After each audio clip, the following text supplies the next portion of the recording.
TSPN is happy to bring you Foothill Critters, a show for and about local pets, farm animals, and wildlife of our Foothill community. This program is brought to you in part by the, hey Tom, you should do this part. By the Feed Barn Country Store, locally owned and operated for more than 30 years. By Jeff Holman Auto Center, a name you can trust for 28 years and growing. And by Sierra Hearth and Home, your certified specialists for water gardens, ponds, and waterfalls. Hi, welcome to Foothill Critters, the show all about animals in our environment and the people who interact and share their lives with them. Today we've got a real special show because we've all gone to the dogs. Today our program is all about different activities and things that you can do with your dog, but particularly I'm very pleased to showcase two of my favorite breeds, the Shetland Sheepdog and the Collie. So with me today is a group of wonderful people that I'm very proud to belong to them, and they are part of NorCal Sheltie Rescue, and we have a passion for these dogs and a passion for rescuing homeless animals, particularly these breeds as well as others. So I want to introduce my crew here, and right next to me is Terry Gary. And good morning, Terry.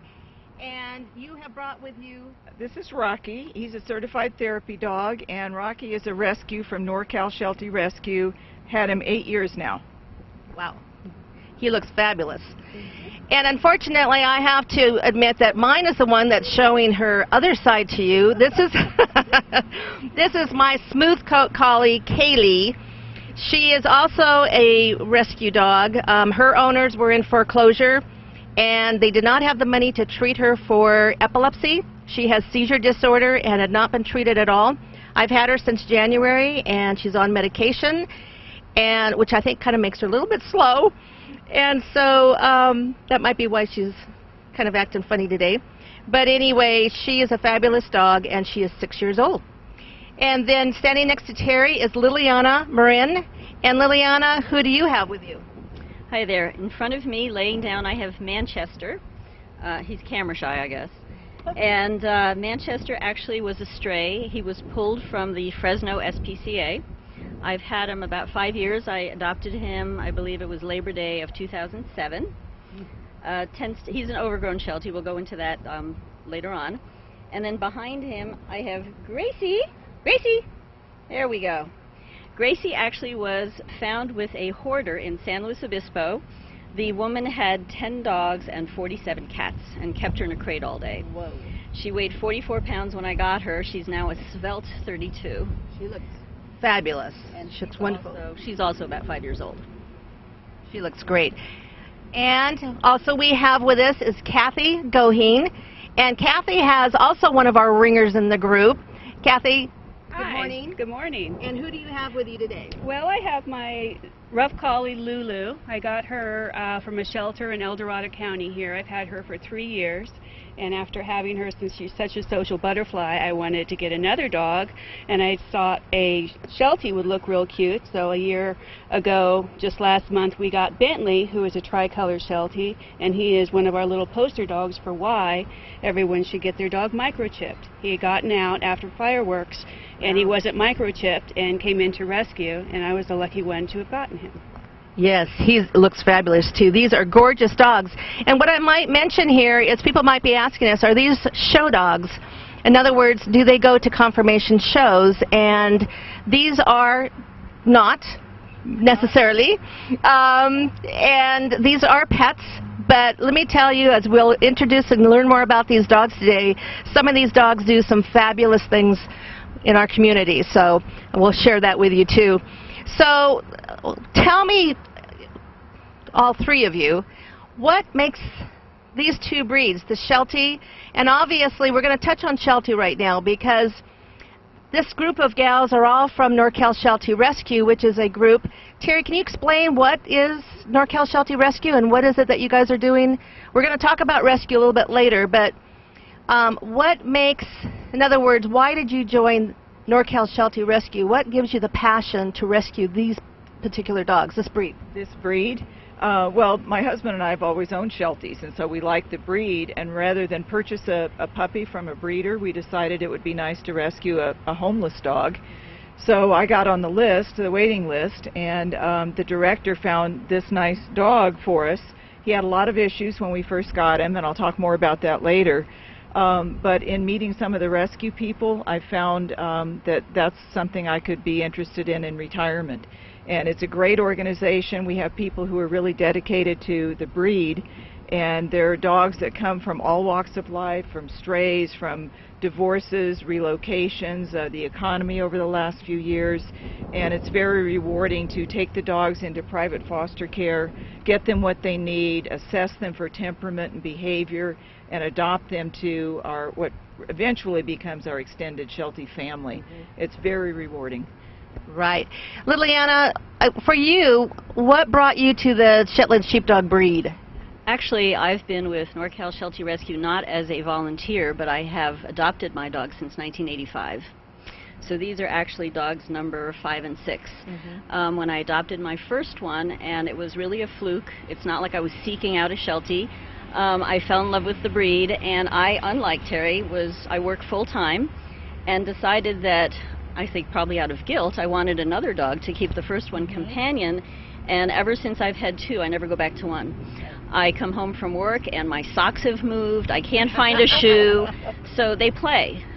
They get along really well together, and so when one has passed, I've always gone to Sheltie Rescue to adopt another. The reasons very similar to those for Terry. Why go to a breeder? There are a lot of dogs that need homes. I don't intend to show for confirmation. I don't plan on breeding. I'm not familiar that much with the standards and what kind of genetic problems they might have, that, you know, faults that I might breed inadvertently. So usually you will probably get an adult dog, not a puppy, which means you're most likely going to have them house trained, which was kind of nice. A lot of the puppy stuff you don't have to go through. Right. So I've always stayed with Sheltie Rescue. Great. Okay, Kathy, so now you, like I, have had both breeds. Tell me a little bit about the Sheltie breed itself. Now, what's the difference? Many people consider Shelties to be miniature collies, and that's not actually true. No, that's not true. They are 2 separate breeds. Collies originally came from Scotland, and the Highlands, and also England, and they would... They were basically a herding dog for the sheep, and later the Shetland sheepdogs would herd more around the houses, and they were originally called toolies because that's what the farms were called, toonies, to get the flock and whatnot away from the houses. But they are 2 totally separate breeds. And my understanding as well with Kaylee back here, Kaylee, the smooth coat collie, they were used as drovers, so they would drive behind the flocks, whether it was sheep or cattle or whatever they were herding, they would drive them across, whereas the rough-coated were used out in the fields to go and gather the sheep, whatever the herding. It's not just sheep that they do, but primarily that's what they're really good for and bred for. And there's something over here that's attracting them. I think it's the young boys playing. So let me go back over here, and now tell me, Kathy, you said you've got Bentley is a tricolor, and is this, what color is Lulu? Lulu is a blonde sable. Blonde sable. And so what about Manchester and Gracie, Liliana? Manchester is a sable, and Gracie actually has a lot more black in her. She's called a mahogany sable. And this one is one of my favorites. I love all your dogs, but I have a real partiality. Terry, what is Rocky? Rocky is a bi-black, only 2 colors. So you notice the difference. Bentley is a tricolor. He has brown spots on his face and his legs, no brown on the bi-black. And Kaylee herself is also a tri. So she and Bentley are very similar, same color, just one has a short coat, one has a longer coat. We don't have the blue merles. There are no blue merles here today. Right. They come in blue merle colors, kind of like Australian Shepherds, the mottled gray and black. And right. I had a gorgeous blue merle boy that I just lost a couple months ago. So these are kind of the 3. Now, what about sizes? You know, I'm seeing quite a few sizes, but I have to say that at the end of the show, you're going to be seeing a photo of Chip, who was a very tiny, old and ancient Sheltie boy that we called a hospice case. He came in when he was about 14, almost 15. I had him for close to a year, and he just died at 17 years old. He was tiny and 10 pounds. Now, what sizes are these Shelties supposed to be? Talk to that if you like. Normally, well, first of all, when you measure a dog, you measure from the ground to the shoulder blade. Okay, that's usually what when they call. I know, like with horses, it's feathers or hands or something. Shelties, you measure them to the top of the shoulder blade. The standard, if you were going to show for confirmation, I believe, is between 12 inches is the smallest to 16, which is the tallest. In that light, Gracie is within standard. Okay, I don't show her for confirmation. She's not confirmation material in terms of other areas. Manchester, however, is an overgrown Sheltie. He's definitely a Sheltie, but you measure him, I believe when I've measured him, he's probably 18. He's like 2 inches above the standard. And that's pretty much it. I mean, he's overgrown. And Kathy, Shelties kind of have different temperaments, right? So pretty much in rescue you can find, and or with a breeder, but you can find all types of personalities that would match your lifestyle. What about your Bentley and your Lulu? How would you rate them? Well, Lulu is like a social butterfly. She loves all children, all people. In fact, you can see that she's so interested in whoever is behind us right now. Shelties tend to be a little bit more reserved. They stand back a little bit to evaluate the situation before letting people in and getting close to them. But then once you know them, they'll be your best friend forever. Yeah. Well, these are wonderful dogs, and again, if anyone is interested, we're going to be going through on the program today and talking about rescue organizations. We're going to talk about NorCal Sheltie Rescue, NorCal Collie Rescue, and give you some phone numbers and ways that you can contact people to get your own gorgeous dog like this. We'll be back with more Foothill Critters right after this break. Thank you for joining us today. We're going to be talking about a real important topic that many people can be affected and helped by, and that is pet therapy. And with us today is Terry Gary and Liliana Moran. And Terry, why don't you tell me, because you actually do pet therapy with Rocky here, and I should say we have Rocky and...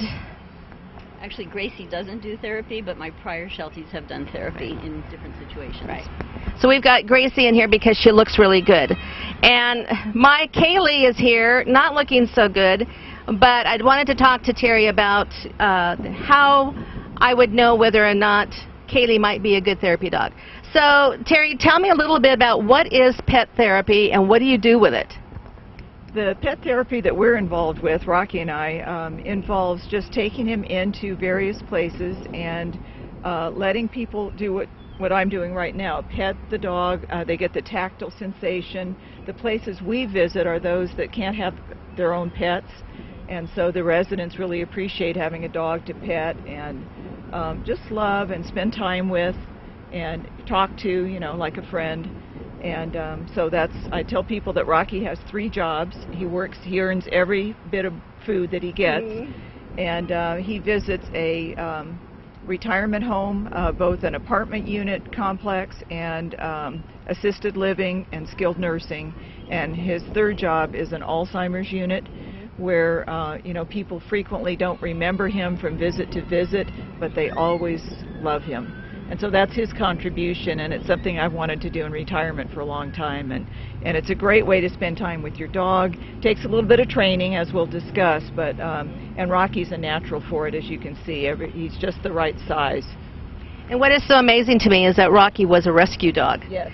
You know, with an unknown history, and you know, to be able to take a rescue dog. And how old was he when you got him? He was 2 years old. And shy, hid in the bushes, you know, had no training, no socialization at all. So he needed some work, and I figured that would be a really good job for him. And it took about 3 years from start to finish. Wow, that is great. Now, Liliana, you also have done therapy work in the past.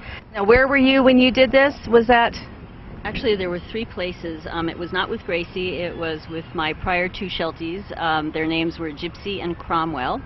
And we did different types of therapy.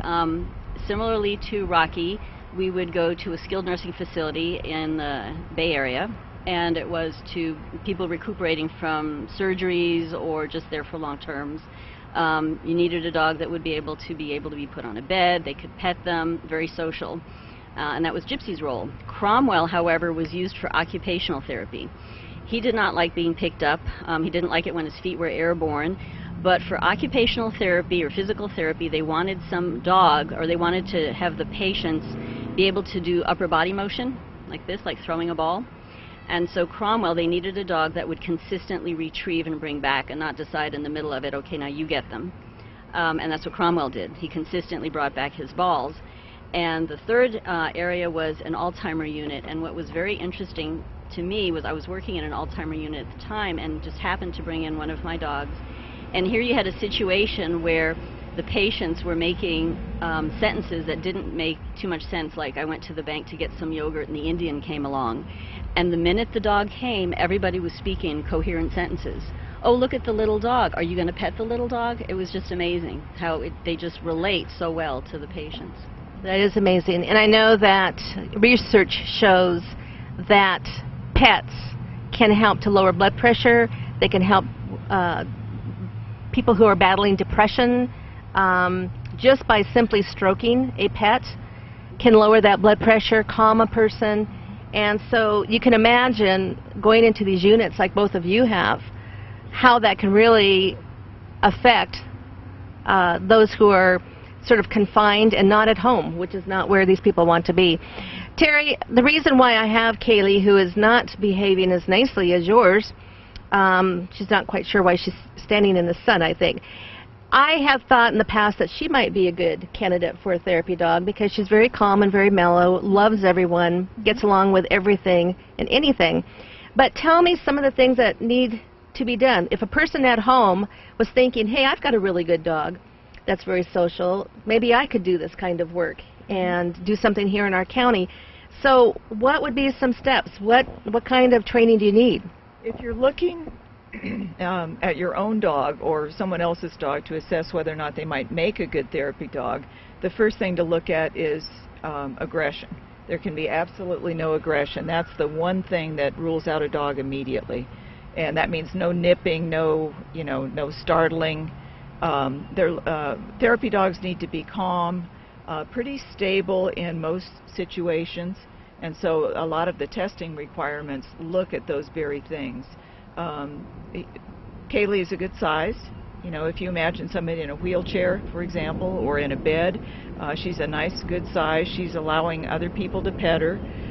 Dog needs to be friendly to the point where people can approach her, both the staff at these facilities as well as the residents. You don't want a dog that's so wary that it stands back and doesn't approach. Mm-hmm. So you teach the dog to approach and allow petting and teach it to be stable by, immersing it in all of these different situations, and then probably you'll make a good therapy dog. But practice is the key too, because Rocky at first was a little reluctant. He was reserved, and now he's a champ. He goes in and he visits all of his people, and then he prances out and has had a good day. And don't you have to get them used to a wheelchair, the walkers, if you're going to go into the nursing homes? And I had a walker here, and I think I left it over there where we camped out. But don't they have to learn that they can't startle under distractions? The dogs can show a little bit of alarm, but they can't panic. Mm-hmm. So imagine a dog walking down a hospital corridor where you've got rolling carts and equipment, and you've got people in wheelchairs, and you've got oxygen, and you've got all of these strange noises and smells. Mm-hmm. Remember, the acuteness of a dog's smell is much greater than ours. Mm-hmm. So the dog has to get used to those things and not panic. Mm-hmm. He can be a little wary, but he just has to maneuver through those things without disturbing anybody. Do you want to show us a few things that you do and what you've done with Rocky? The key to training is to first get the dog a canine good citizen degree, and that's basic manners. You immerse him in all of these different activities, and he learns to be confident. And then in addition, there's some medical requirements, as you described. So I'll do a couple of the basic things with him, and then we'll see about the medical. Okay. So let's kind of see what Terry does and how she trained Rocky to be a therapy dog. I'm going to walk him around this pack of dogs, and he can look, but he can't interact. Okay. And he can't bark, he can't get excited, he can't jump or leap. Ready? We're ready. Let's see her go. And he's going like a champ. And notice how he wasn't freaked out. Look at it, he walked right by Manchester's nose there. Fabulous. Terry has obviously done a lot of work with Rocky, but you can do that too at home. And I know that we've got trainers in town in our county who will help work with you in training your therapy dog. There's also a couple of our trainers in town who do canine good citizen testing. Terry? You saw that the other dogs reacted, they got up, they kind of were real interested in him. If he did that, that would still be okay as long as he didn't pull on the leash or get away from me. Okay, now in a rest home, they're not supposed to pick up any food that's on the ground, and his certification requires that he can't be fed by anyone else. So while he's working, I have to teach him to leave stuff on the ground and not pick it up. So I'm going to demo that. Okay, let's see.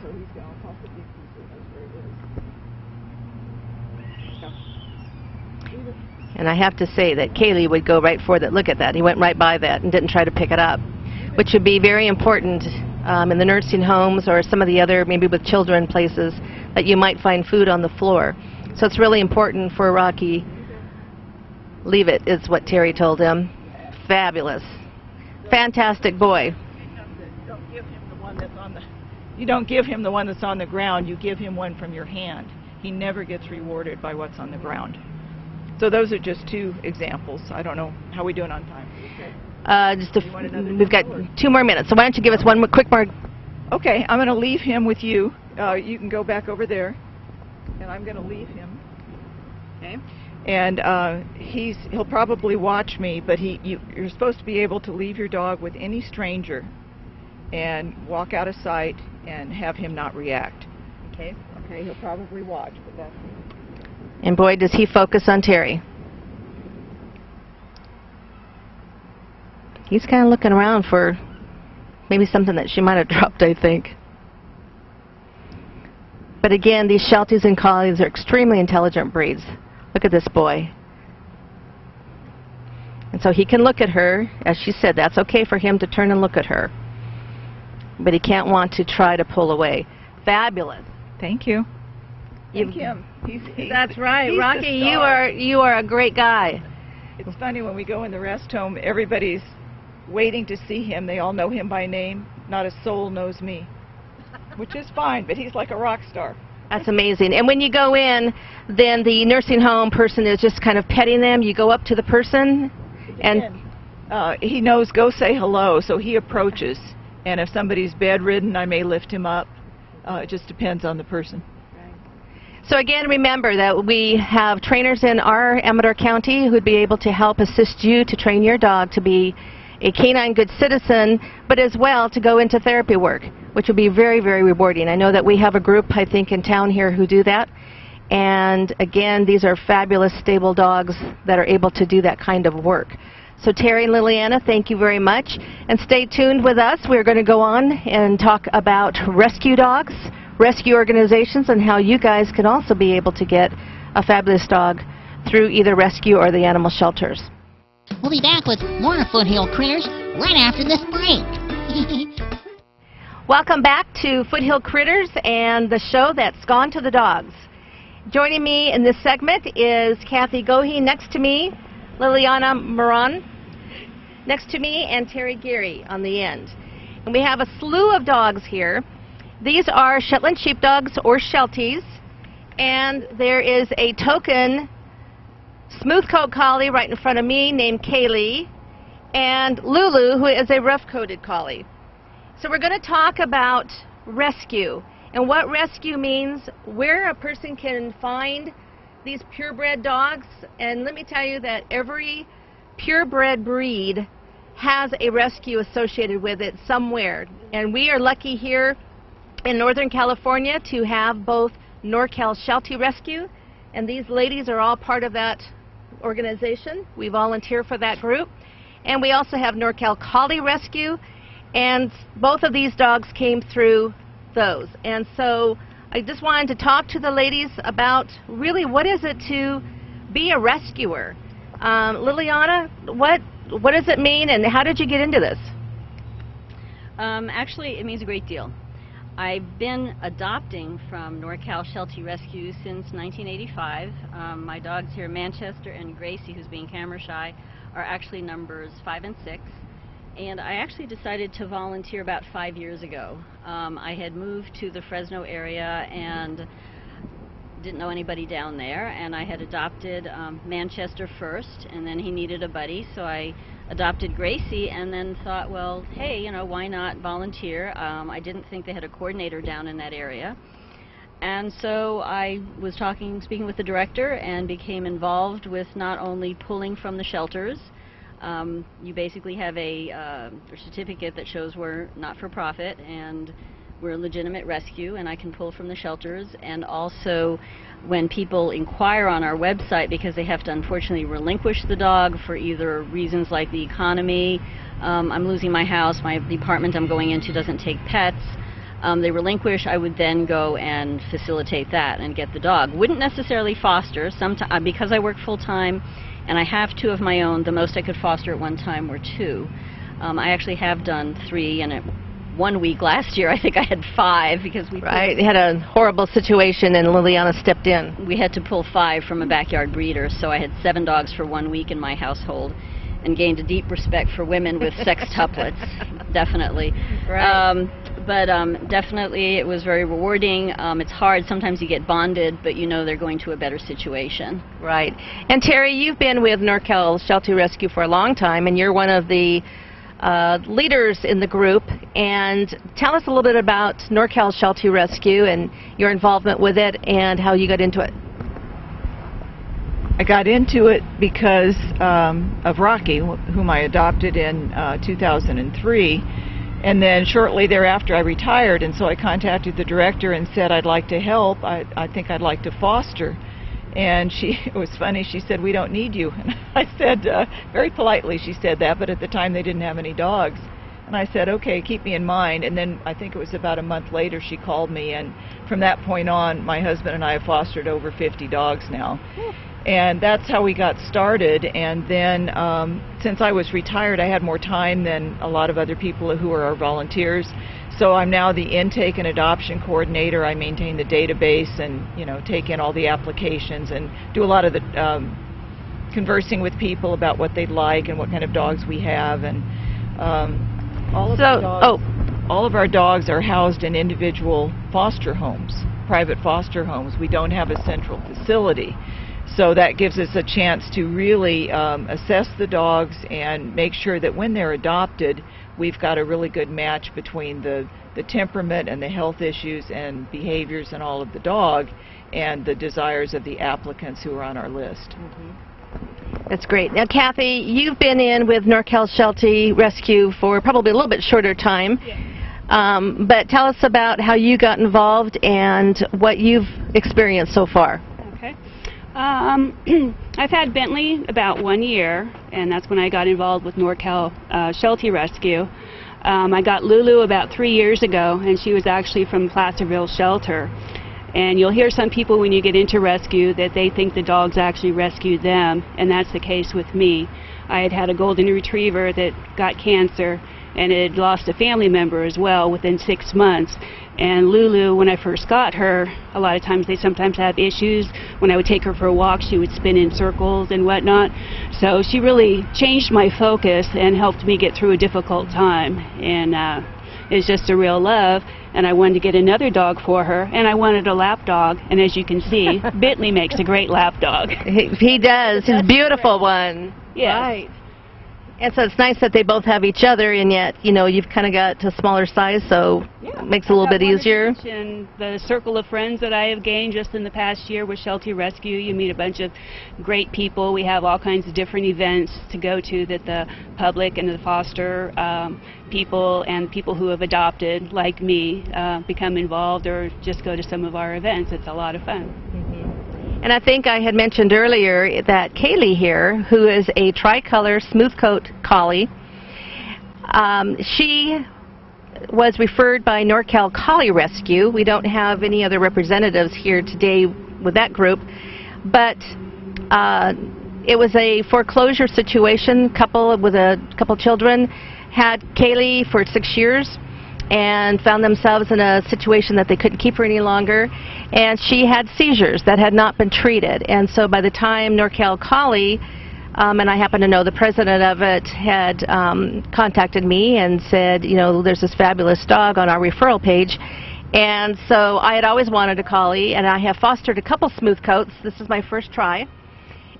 And fortunately, collies and Shelties are usually pretty amenable to other dog breeds. But anyway, so I've had Kaylee only since January, and we got her on medication right away for epilepsy. Knock on wood, she has not had a seizure. I made some other changes to her diet and other things, and so far, knock on wood, we have been done real well. So somebody here watching the program today, maybe they're not a Sheltie or a collie lover. For one thing, as you can see, these are long-haired dogs, except for mine, and they take a lot of grooming, a lot of brushing. If you are a senior who might have a little bit of arthritic issues, you might have a little bit of a problem being able to brush deeply on these. That's one of the advantages to having a smooth coat like Kaylee here.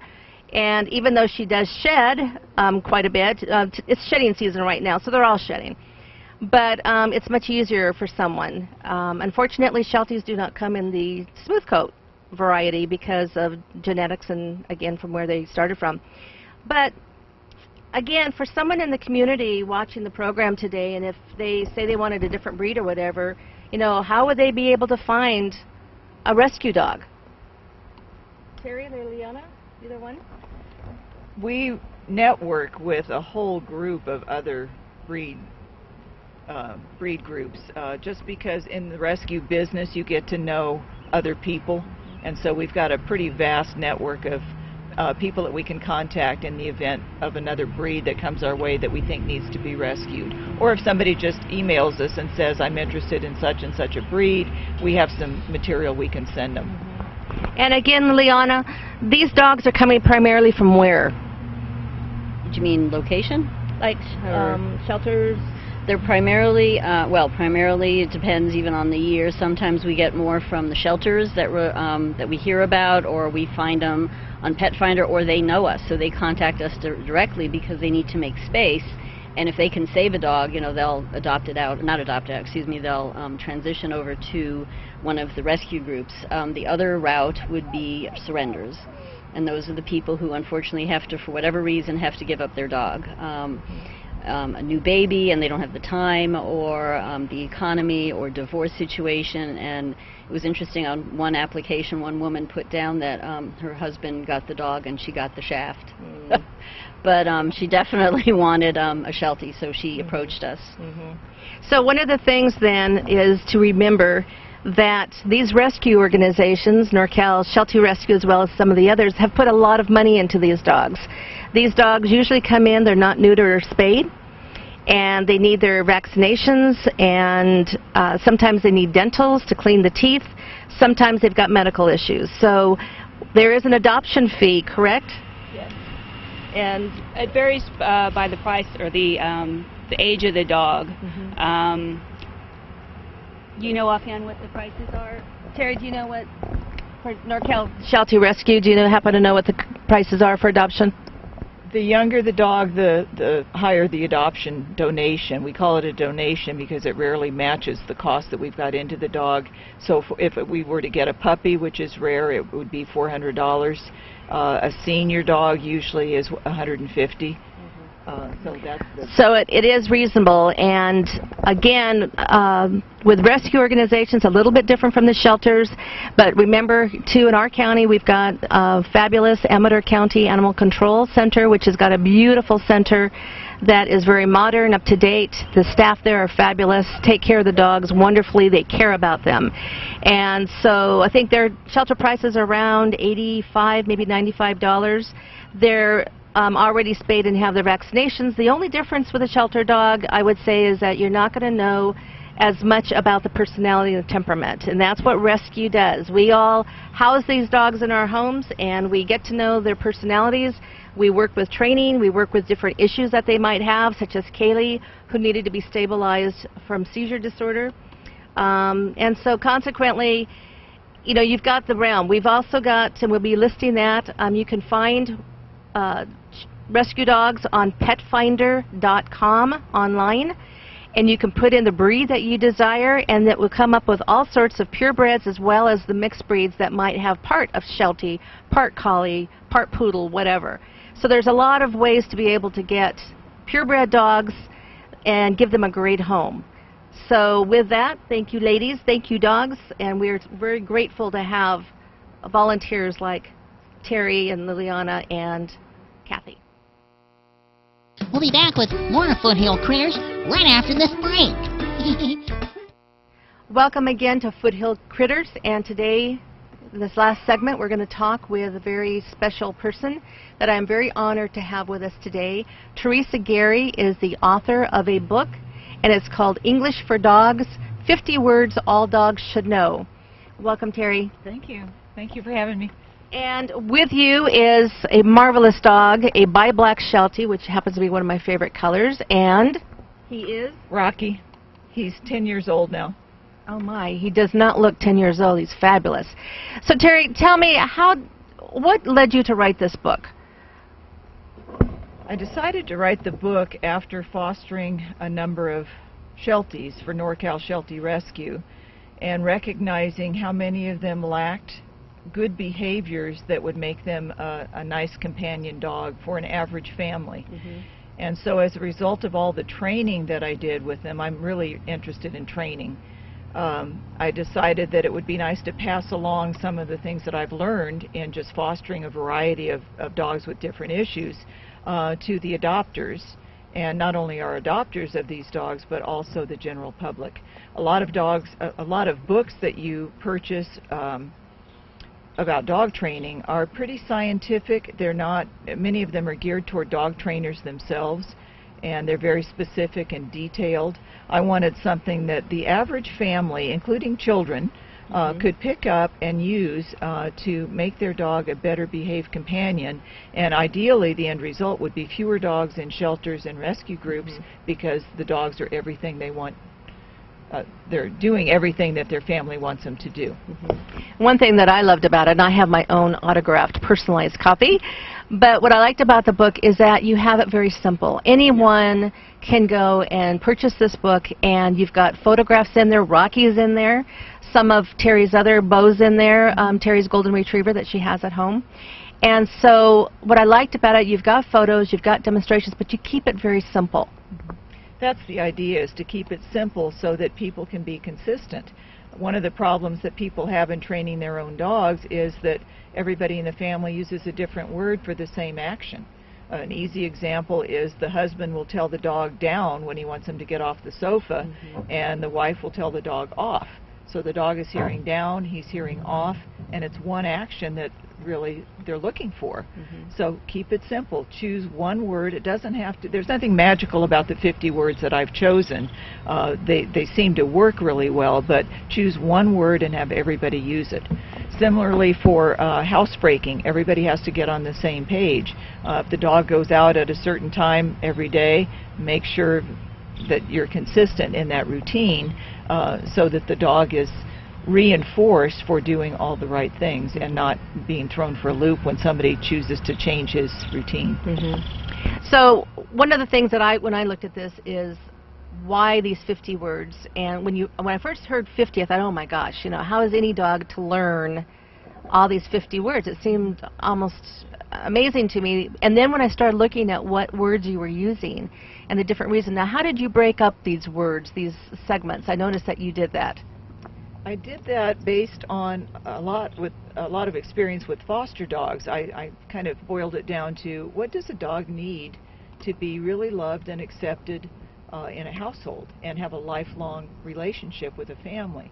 So there's everything in there from feeding routines, letting him in and outside the door, going for walks, having him travel in a car, housebreaking, if a dog, a few behavior issues. For example, if a dog lunges at the door when company comes. So yeah, it's a common reason why dogs get surrendered. So I tried to address those issues, and I think when I was writing the book, I came up with maybe 46 or 47 words, and then just to make it a little bit more attractive in terms of the title, I rounded it up to 50 and added a few more things.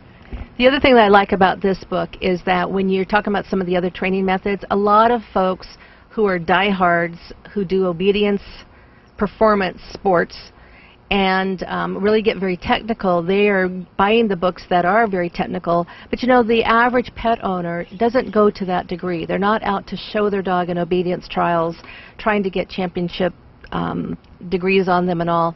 And that's what I like about your book. It's really for the pet person out there in the community. Yes. And there's a chart in the back of the book that's color-coded to each chapter. And my suggestion to families is put that on your refrigerator.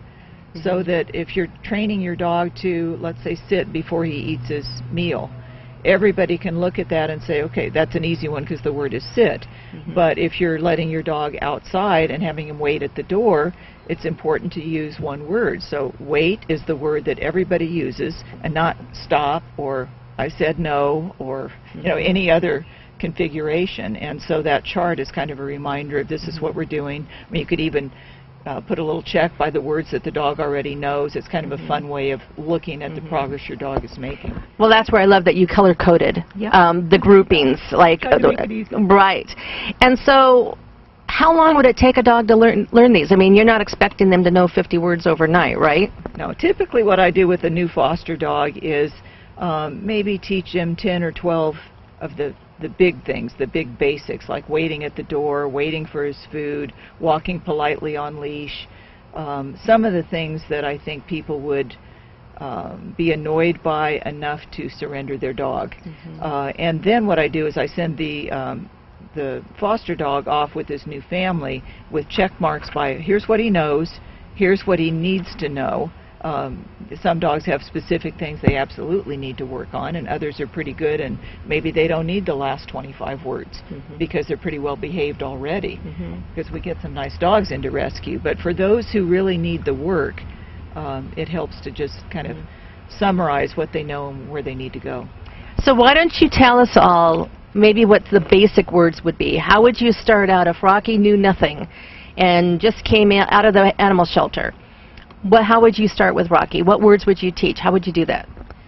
Well, I would first start, and the book alludes to this as well, I would first start with watch, because watch is a word that teaches your dog to give you his undivided attention.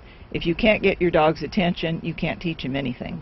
So I teach watch by using a treat, and by the way, the book is all positive reinforcement, nothing negative. You teach your dog what you want him to do, and not what you don't want him to do. It's all positive. So to teach a dog to watch, you start by holding the treat right up next to your eyes, and you tell him watch. Automatically he's going to follow the treat, and his eyes are going to watch mine. Watch. Yes. Then you say yes, that's his reward, and give him the treat. And then you gradually work holding it in different places. Excuse me. I'm sorry. Watch. Yes. Good boy.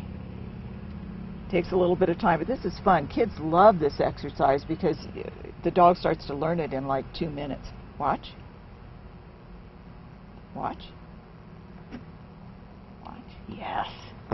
So he's actually looking in your eyes. He's not looking at where you're putting the treat. Correct. Out, up, down, whatever. And so that's giving you total attention and focus. Yes. So when you're out for a walk and your dog is distracted by another dog walking by, when he knows watch and it's reinforced, that's what he does. He gives his attention to you. You can walk on by. You can make another choice. If your dog is out of control and you can't get his attention, you're kind of stuck. So other basics are covered in the first chapter, things like sit, down, stay. What else is in there? I like to teach inside and outside just because that's everyday, everyday activity. One of the things I found in your book, and I know that I'm guilty of it, and that is telling the dog no when he's doing something wrong. What do you do then if they're misbehaving and you want them to stop it? What word would you use? you use the word for the behavior that you want him to do. Because no doesn't mean anything to the dog. It's no what? What am I doing wrong?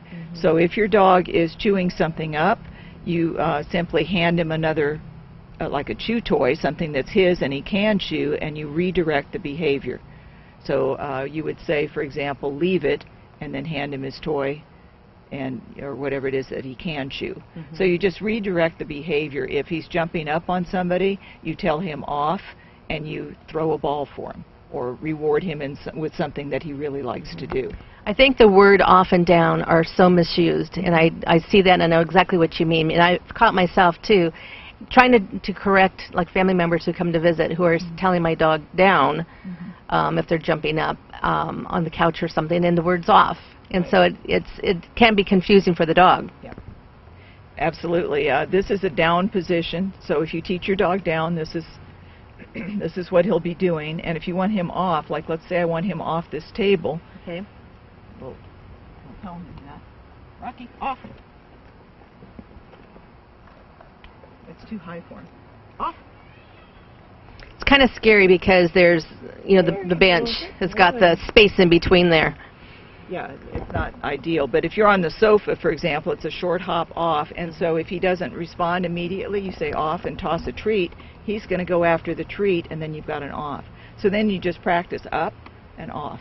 Works well for loading your dog into the car. You know, up and off. So. And what kind of treats are you using so the dog doesn't gain too much weight? These are Yummy Chummies, and I like them. They're salmon, and they're available at Costco, so you can buy them in bulk and freeze them. And I like them because you can break them off into the most minute particles. And a few training treats a day. If you need to, cut your dog's kibble down by an appropriate amount so that the dog isn't gaining any weight. But when you're working with your dog, you need to work with something that he absolutely loves. Don't use his kibble. You know, and the first part of my book talks about that, choosing treats that your dog will work for. The high value and/or toys. Yeah, if you have a playful dog, he'll work for toys. Great. Well, this is fabulous information, and just so that all of you know that Terry's book can be purchased in many places. Incredible Pets, they have stores in Auburn and Grass Valley and Sacramento. Books and Bears in El Dorado can be purchased online through Amazon.com or from the publisher at alpinepub.com. And I would imagine that our local bookstores as well would carry it, Hine & Company and some of the others. So check locally or check online with Amazon.com. It's a book that everyone should have on their bookshelves, anyone who has dogs. So thank you, Terry. Appreciate your help today. Foothill Critters is show for and about local pets, farm animals, and wildlife of our Foothill community have been proudly brought to you in part by the... Hey, Critter, let me do that part. Oh yeah, okay, it's your part anyway. By the Feed Barn Country Store, locally owned and operated for more than 30 years. By Jeff Holman Auto Center, a name you can trust for 28 years and growing. And by Sierra Hearth and Home, your certified specialists for water gardens, ponds, and waterfalls.